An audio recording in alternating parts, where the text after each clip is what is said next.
Welcome all of you in today's lecture.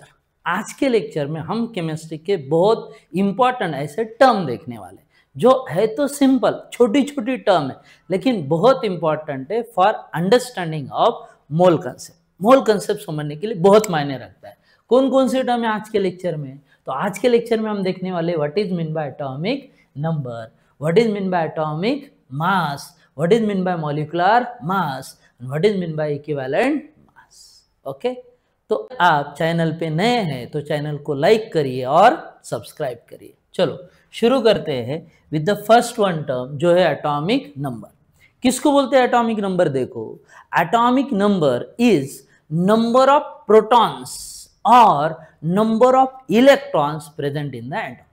किसी भी atom में कितने इलेक्ट्रॉन हैं या कितने प्रोटॉन हैं, ये जो हमें बताता है उस नंबर को बोलते हैं atomic number.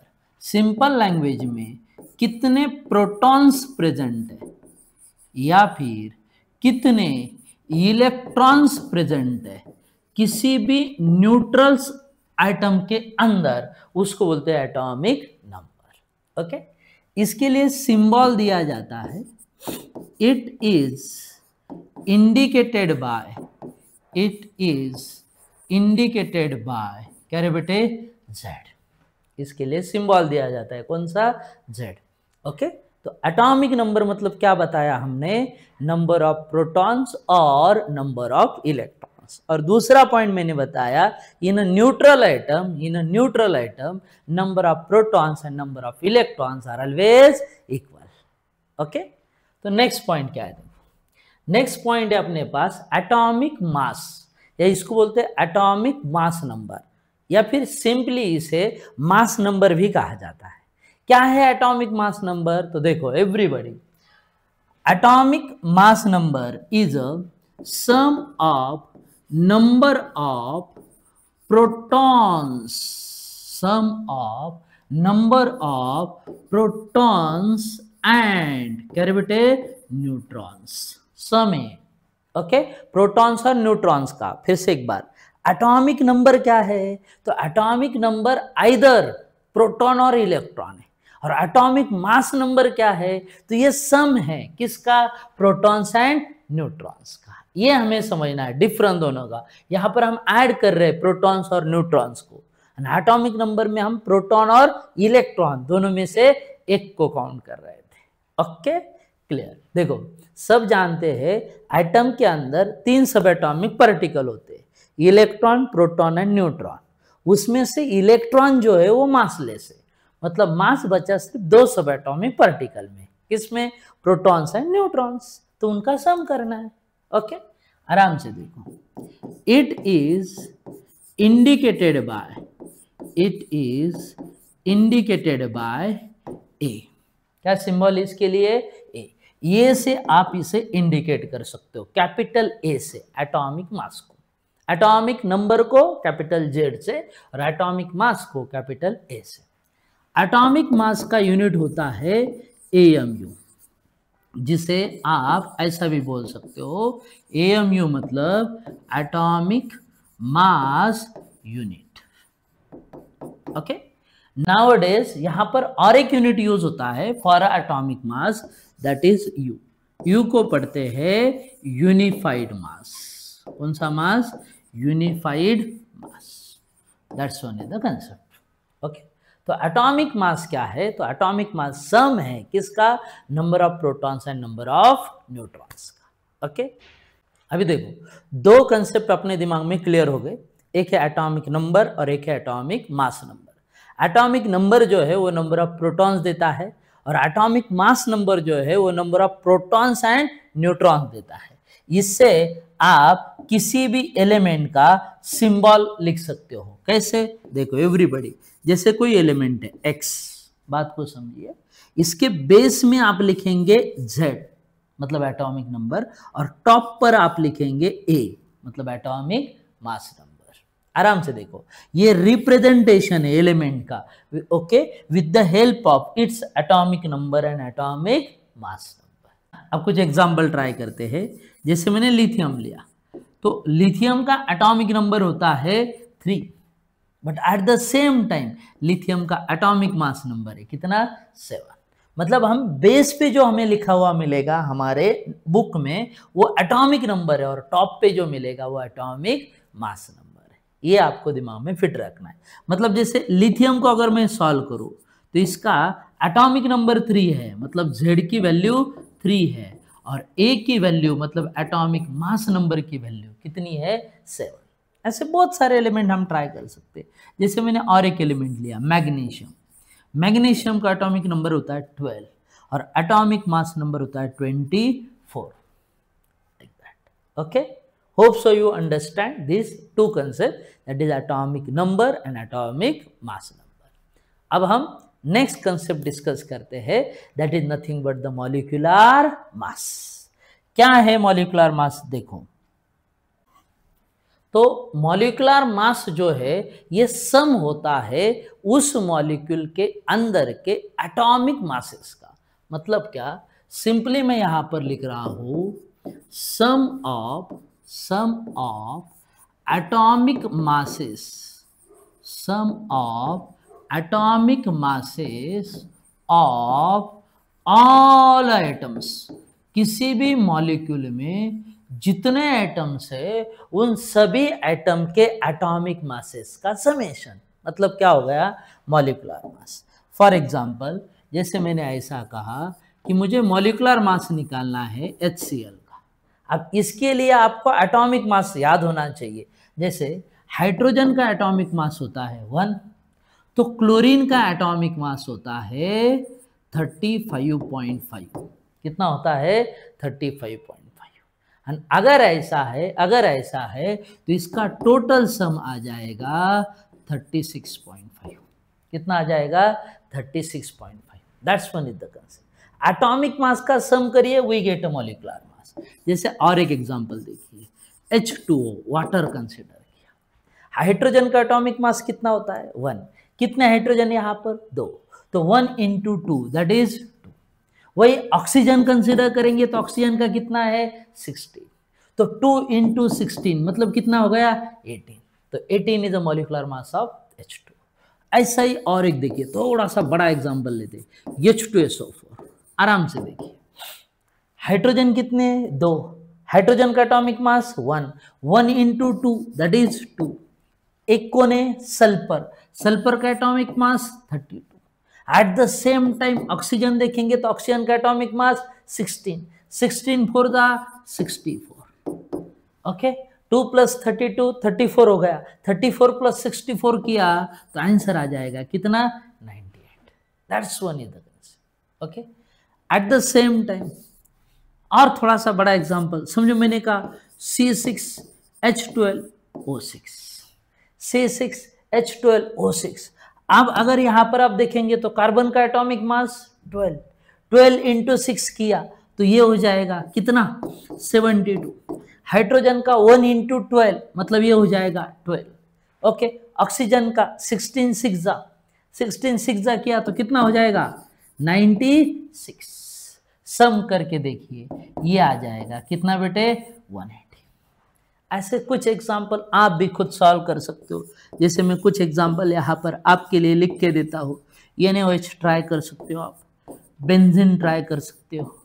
Okay, at the same time आप मिथेनॉल ट्राई कर सकते हो, CH3OH। ओके, कुछ नहीं, मॉलिक्यूलर मास क्या है, तो मॉलिक्यूलर मास सम है, एडिशन है किसका एटॉमिक मासेस का। किसके एटॉमिक मासेस का, मॉलिक्यूल के अंदर जो एटम है उन एटम के एटॉमिक मासेस का। Hope so you understand the concept.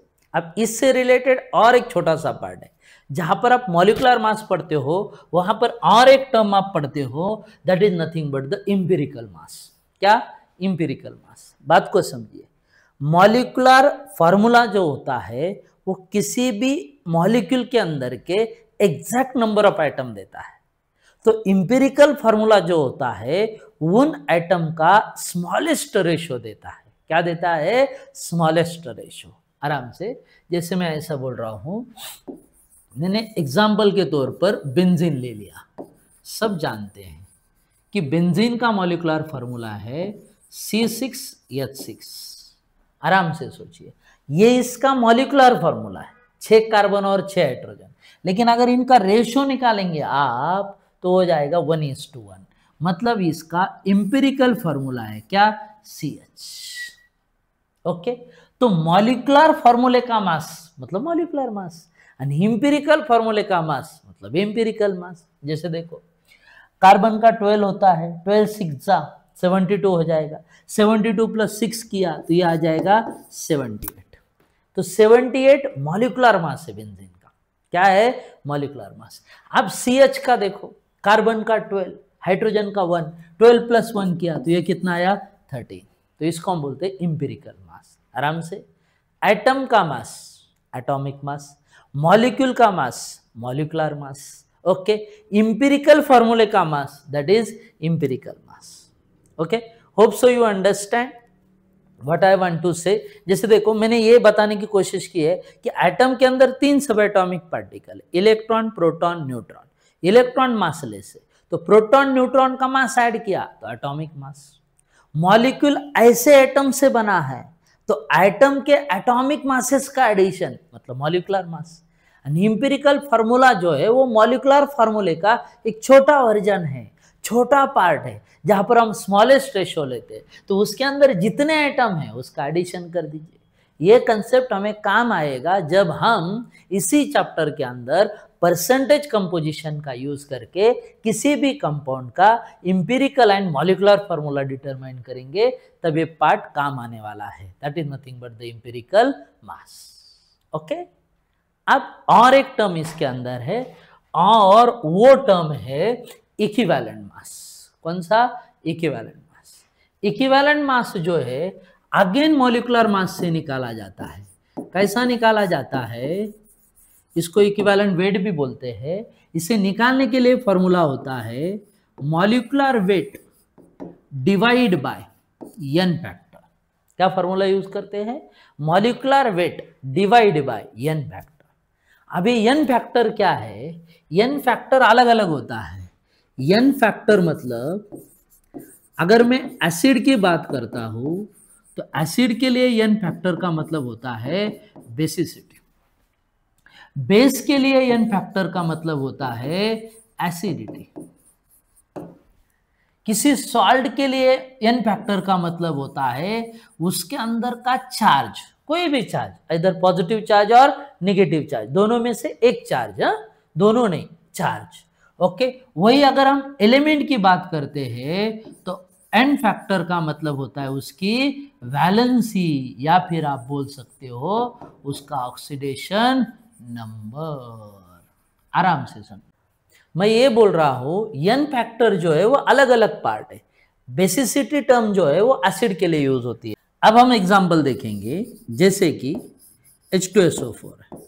Okay, अब H2SO4 एसिड है और ये 2H+ आयन देता है, मतलब इसकी बेसिसिटी 2 है, और उस बेसिसिटी को n फैक्टर बोलते हैं। बात को समझिए, मतलब अगर H2SO4 का इक्विवेलेंट वेट निकालना है तो हमें इसके मॉलिक्यूलर मास को डिवाइड करना पड़ेगा, कितने से, 2 से।